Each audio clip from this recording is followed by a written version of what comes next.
You know when you boot up an AAA game and you just feel it's unfinished? Like something about the experience feels like it could have used extra polish?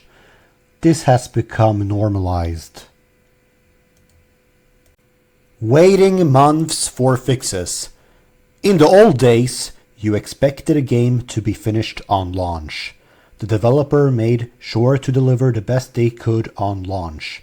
So why now all of a sudden does it have to be the opposite? You need to sometimes wait months for the game to feel finished. Couldn't there have been a delay? Well, if a delay occurs, the game developers get sent death threats. But why isn't it normalized for the game to be polished regardless of the situation? Normalizing the let the game feel unpolished on launch, with updates fixes later, months down the line, feels cheap. When finished stopped meaning finished. Unfinished now means something very different in gaming. A game can technically be playable, but still feel incomplete. Day one patches have become expected rather than surprising. One example is Sonic Boom Rise of Lyric on the Wii U, where the infamous infinite jump glitch was patched roughly a day after launch. But bugs are only part of the issue. Missing features have become common in modern AAA games. Sometimes weapons, modes, or content advertised before release are inaccessible at launch for no clear reason. Players are expected to wait weeks or months for features that many assumed would already be there on day one. Performance has also become a major problem. Even outside notoriously broken games like Sonic Boom, modern releases often struggle to maintain stable frame rates. If a game cannot reach 60 FPS, you would at least expect a consistent 30. Instead, some AAA titles still drop into the 15 to 20 FPS range during gameplay, making the experience feel unfinished and unpolished. Live service launches have made this even worse. Some games launch with empty content schedules, server instability, or online failures that make the experience feel incomplete from the start. Instead of shipping as a fully realized product, many releases now feel like foundations that developers plan to fix later. And that is probably the biggest issue of all, the roadmap later mentality. Developers and publishers increasingly treat launch day as the beginning of development rather than the final product. The mindset has shifted toward, as long as we patch it eventually, it is acceptable. This is no longer occasional. It has become a structural part of the modern gaming industry. The business of unfinished games. So why does this keep happening? Why are unfinished AAA games becoming more common instead of less common? A major reason is shareholder and publisher pressure. Modern AAA games are incredibly expensive to make, and investors expect results within specific deadlines. Because of that, management often prioritizes release windows over polish. Delaying a game can affect stock prices, marketing campaigns, investor confidence, and quarterly earnings reports. As a result, developers are sometimes forced to release games before they are truly ready. In many cases, games are finished weeks before launch rather than on the actual release date itself, especially because physical copies need time to be manufactured and shipped worldwide. But in today's industry, that extra time often is not enough. The rise of live service business models has also changed how companies view video games. Instead of treating games as a complete products, many publishers now treat them as ongoing services that evolve over time through updates, seasonal content, and patches. And to be fair, updates themselves are not automatically bad. Minecraft is a good example of this. The game received years of free updates after launch that expanded the experience and gave players more creative freedom. For many people, that was a huge positive. But even Minecraft revealed a new problem with modern gaming culture. Because the game constantly changed, reviewers like Some Call Me Johnny and others often struggled with how to fairly score it. Which version of the game are you even reviewing? The launch version? The updated version years later? That mindset slowly influenced the wider industry. Updates stopped being viewed as bonuses and started becoming expectations. This then created the patch it later culture that dominates the modern AAA gaming today. Publishers know that if a game launches with bugs, performance issues, or missing features, many players will still buy it anyway under the assumption that fixes will come later, instead of launch day representing the final polished product. It now often feels like the beginning of post-launch development. Pre-orders only make this problem worse. When millions of copies are sold before release day, companies have less immediate pressure to prove the game is actually finished. Hype, trailers, and marketing become more important than the quality of the launch itself. Deluxe editions also contribute to this mentality. Players are often asked to spend extra money before even knowing whether the base game works properly. Companies market early access, exclusive cosmetics, steelbox books, or special editions, while the actual game may still suffer from serious technical problems at launch. The industry has slowly normalized the idea that games can simply be fixed later. But the more consumers accept unfinished launches, the more companies are incentivized to continue releasing games this way. Back when launch day mattered. Remember when people waited for Sonic Adventure 2, Sonic's 10th anniversary game? Players bought that game expecting a finished experience on day one. And for the most part, that is exactly what they got. Older games absolutely had limitations. Early 3D Sonic games did not have modern boost gameplay, massive post-launch updates, or endless online support. Hardware was far more restrictive, storage space was smaller, and developers had fewer technical advantages than studios have today.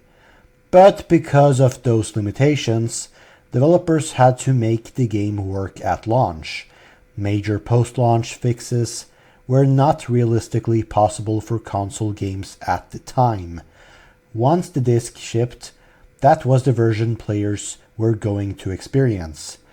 That created a completely different development mindset compared to modern AAA gaming. Developers had one real chance to get things right. Bugs still existed, of course, but games were expected to feel complete, functional, and polished when consumers bought them. Because there was less flexibility, optimization became more important. Developers had to push the hardware as far as possible while still delivering a stable experience. They could not rely on massive patches weeks later to fix performance problems or missing features. Modern gaming has far more advanced technology, larger budgets, and greater flexibility than older generations ever had.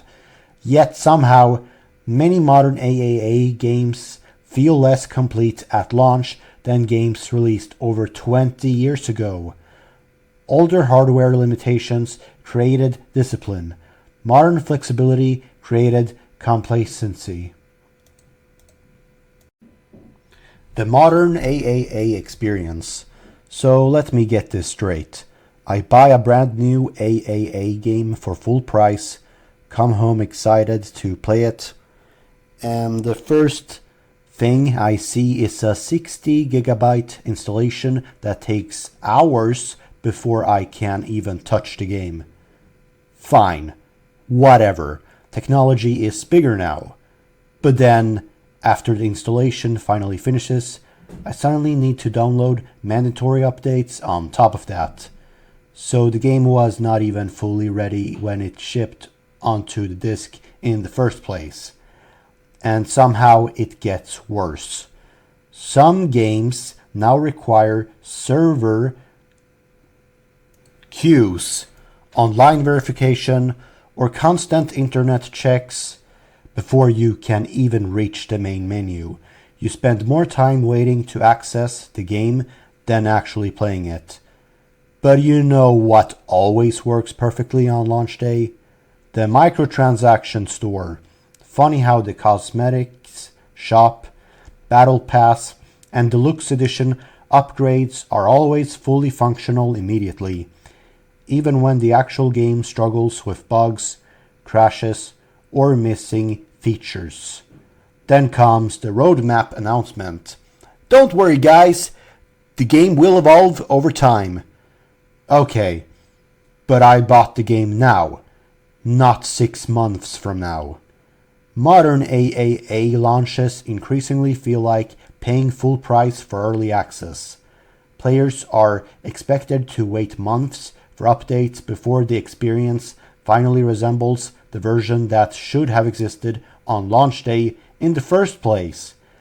And the craziest part is that people have slowly started accepting this as normal. Live service culture. Games designed to never finish. At what point did games stop trying to feel complete? With games like Fortnite, Destiny 2, and Call of Duty Warzone, you get the feeling that these games were never truly meant to be finished in the traditional sense. Not necessarily because they were rushed or broken, but because their entire structure built around constant evolution. Seasons, battle passes, events, expansions, timed cosmetics, roadmaps, weekly updates. The game is designed to continue indefinitely. And finally, that model works. Modern live service games care more about long-term engagement than delivering a definitive finished experience on day one. As long as millions of players keep logging in consistently, the game is considered successful from a business perspective. That changes the entire philosophy behind game design. Older games were built around completion.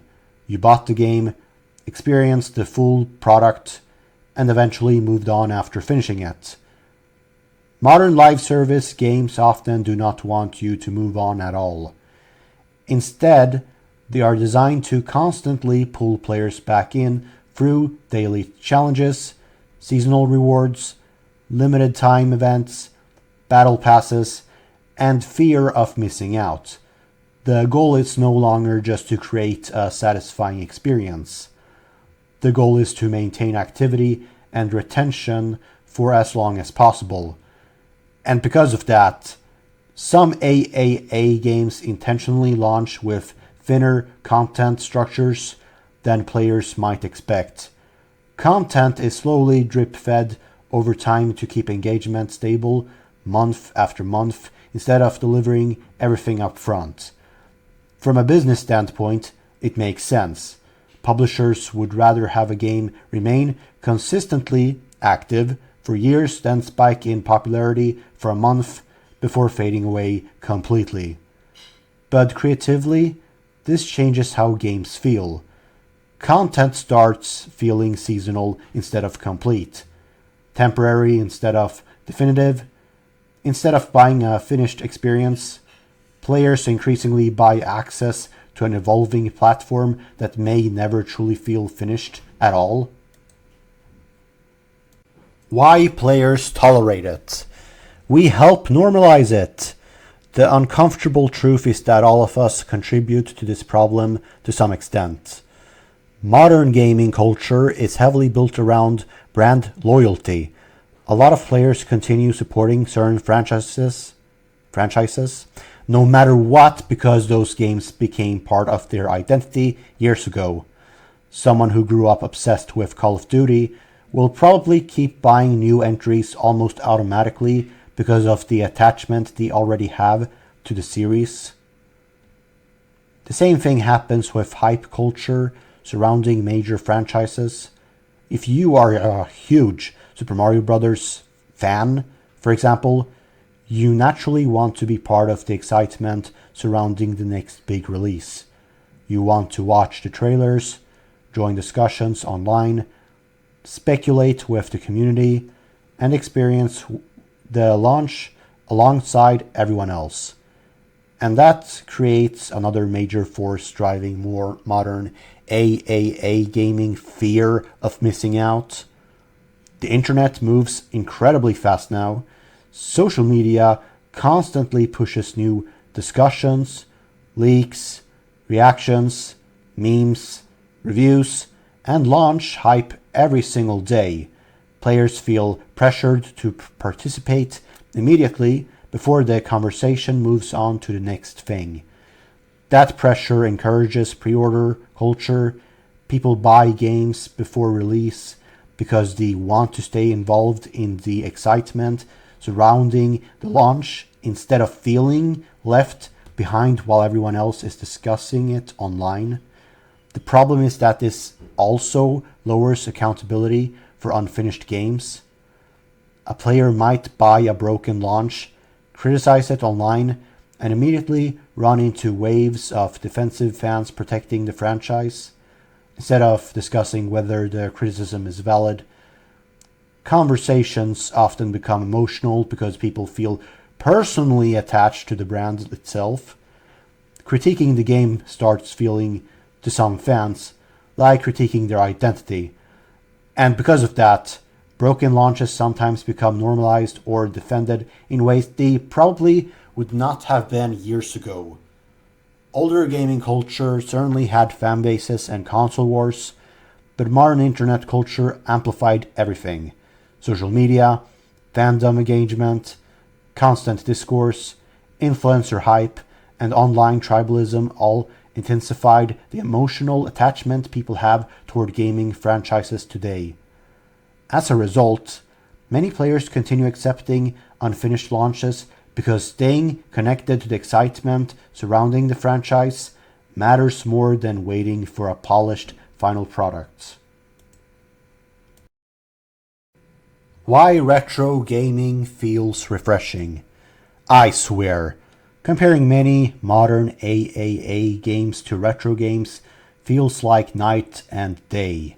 Retro games often felt complete, self-contained experiences that understood their own limitations instead of constantly trying to become endless platforms or evolving services.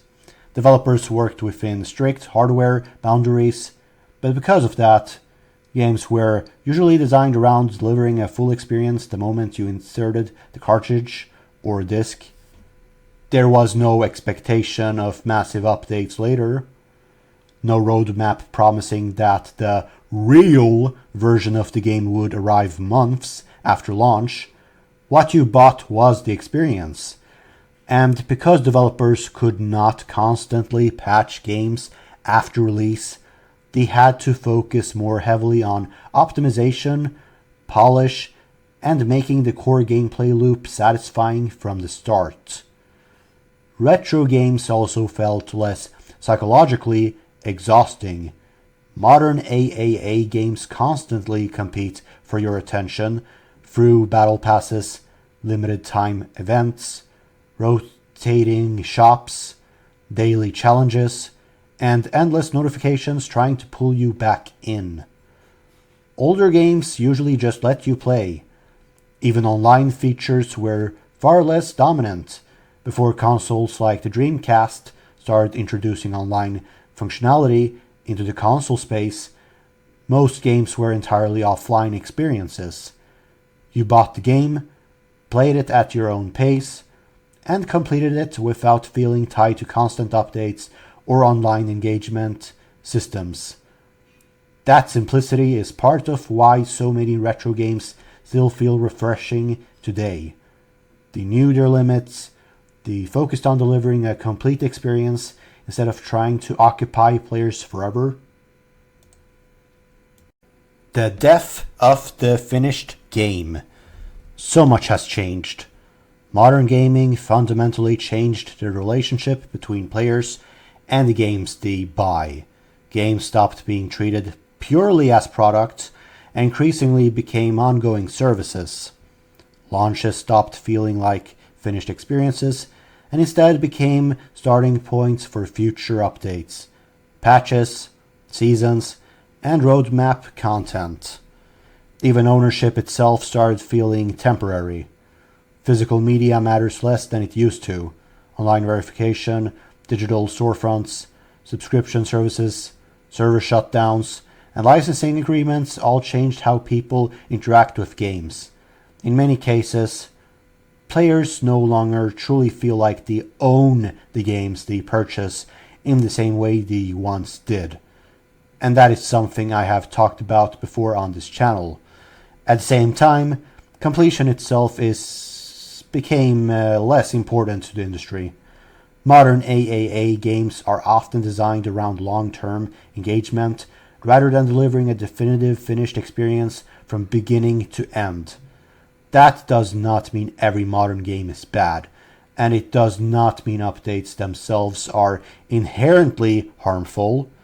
Some post-launch support can genuinely improve games and keep communities alive in positive ways. But somewhere along the line, the industry normalized the idea that games do not need to feel complete at launch anymore. And honestly, that is what many players miss the most.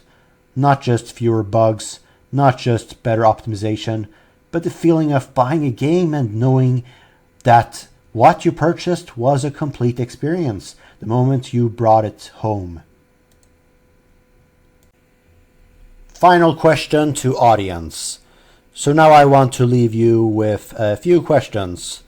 When did gamers start accepting unfinished launches? What was the last AAA game that truly felt complete on day one? And do modern games launch early because publishers know they can get away with it? Or because players keep allowing it? Let me know what you think. Anyway, this has been Davu Retro Gaming. Thank you for hearing me out. Take care of yourselves, stay safe, and I'll see you all next time.